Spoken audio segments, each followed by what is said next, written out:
jump into it because I know you're a busy woman and I'm super excited to hear everything that you have to say. So, I want to just get into it. Let me start the timer. But Okay.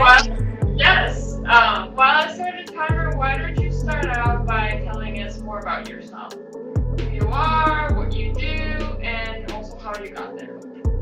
How I got, oh gosh, I hope you have a while. I don't know if I can do this in five. I own Kickplete. My name is Wendi Martin. And Kickplete is 17 years old now, which I cannot believe. We own a location in Austin for 17 years and then in Houston for about 4.5. Yeah. And we have an online store as well, kickplete.com. Please, everyone, go visit. Yes. Um, Great. yeah.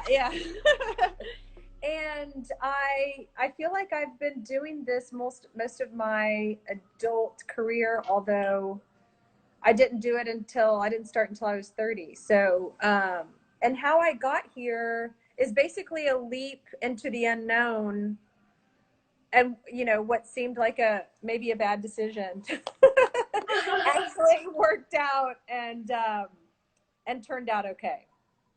Um, I think it because turned out. I was working. I'm fluent in Spanish, so I was working with various corporations, specializing in Latin America, but mainly with high tech.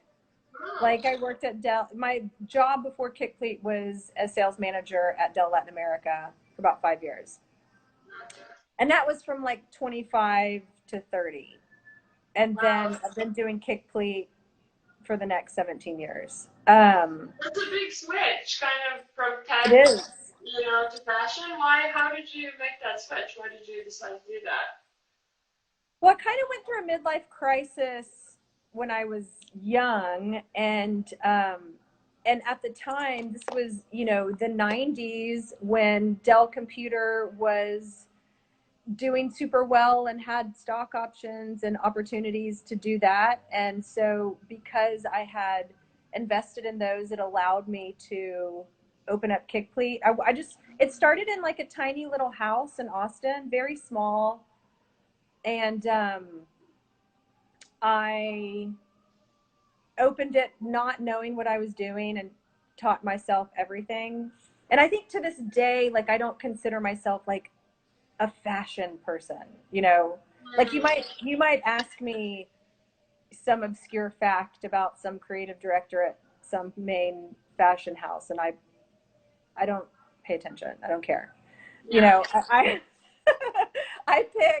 I pick brands that I think are timeless and quality and beautiful, and I try to not waver and what I think the Kickplete brand is, and try not to pay attention to the fray.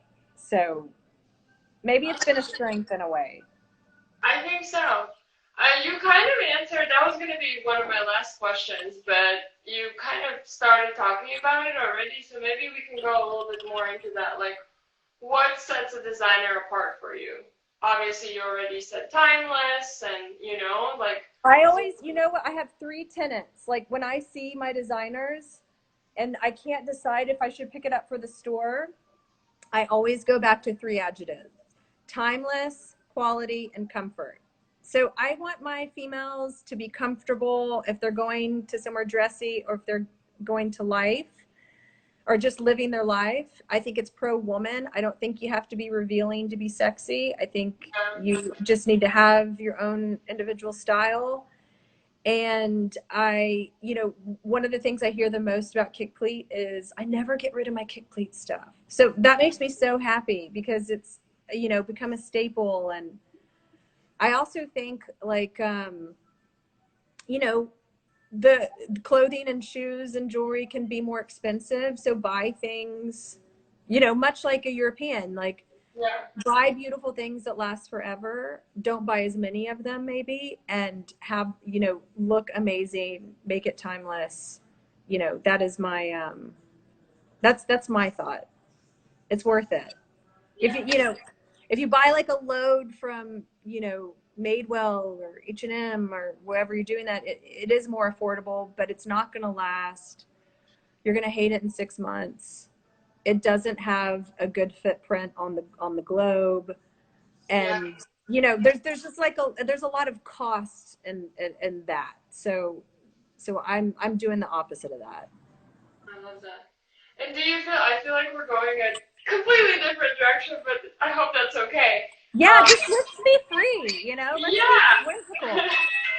Oh, our timer is already, but that's Oh. okay. We're gonna continue for a little longer. Okay. So do you think? Because my other question to you was gonna be like, how has your work changed during the pandemic? You know, how have you pivoted and all that?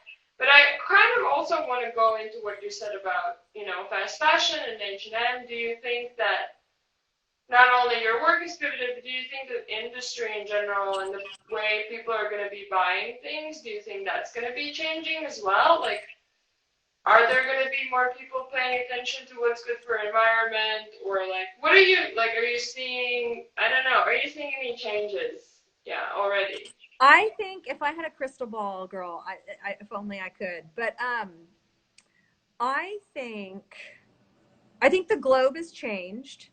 I think there are so many different kinds of customers that I can't identify one type. Like, you know, I don't come from a family that cares about fashion. So, for example, if I was talking about my sisters, they don't care. They're not going to buy anything quickly, you know. But if I'm talking about my customer, I think that, well, I think really maybe she's always cared, you know. I do understand having limitations around a budget, you know. I've been there and I get it. But I do think maybe people are becoming more conscious in general, and any small change in that direction will be positive or big change. But how people have changed behaviors in the pandemic is that basically, I mean, unfortunately, they're not coming in the store as much. Yeah. And so we're Is your store open right now? Sorry to interrupt. Yeah, we've been open since early May because that's when Texas opened.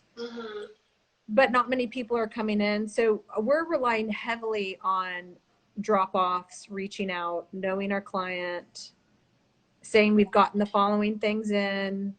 What are you interested in? Sending them pictures. That's a lot right now. That's our bread and butter right now.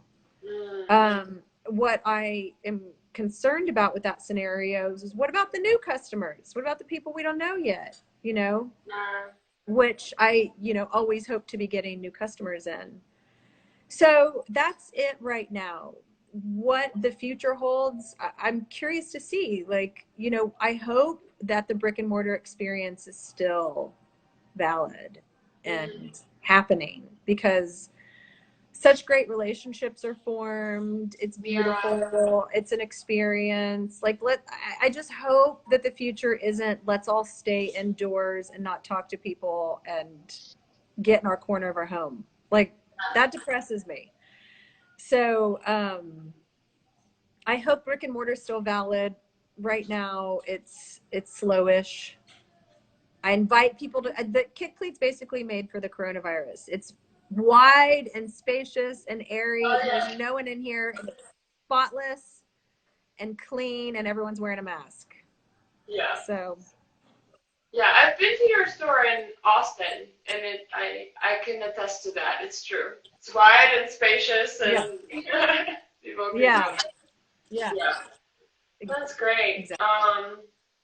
So, all right. So I guess we can conclude with, like, what is your one wish for the industry? If you had not only a crystal ball, but a magic wand also. Yeah, I mean, I hope that the industry stands by what started with the coronavirus, which is, it's not driven by department stores and them overbuying and therefore putting everything on sale and cutting everyone at the knees and us having to follow suit. I believe in, you know, because of the impact, designers, store owners, retailers, this doesn't last if it's a sale business. I don't want the J. Crew model, you know. So if we are going to do quality things, if I am going to travel to Paris and Milan and New York to buy these things that designers spend, you know, months and years developing, then it can't be an industry based on sales. So I hope we have 2 sales a year. I hope they're in January and July. And I hope nothing goes on sale before then, and that the real price of the garments are reflected in the businesses. No, that's very true. I was listening to a podcast about that too, and so one store owner, she said, like, when we put things on sale, we show that the garment is not worth what it was. Exactly. You know? So you're telling people that here's the price, but actually it's not. You know, actually we don't believe in that. Yeah. Which is not true. We do believe in it. You know, it is worth the initial That's price. right. That's why I buy it. That's why I spend way too much money finding it in all parts of the globe, and being away from my family and building a 5,000 square foot space to showcase, you know, what I consider, you know, artful things. I agree with you. I hope it's that way too. Yeah. All right. Well, thank you so much, Wendi. Thank you for having me. What a treat. Enjoy your time at home. Thank you so much. And we'll talk soon. Very soon. I hope so. Take care. And people are loving Dubier, by the way. They are? Oh, yay. Yes, I am. That's so good to hear. Yes. It's a great line. Thank you. Thank you so much. She'll be so happy to hear it too. Yeah, we're doing well. That's awesome. All right. Well, thank you so much, Wendi. I really, really appreciate it. Such a great chat. Great. Yes. And we'll Take talk care. soon. Take Okay. care. Bye. Bye-bye.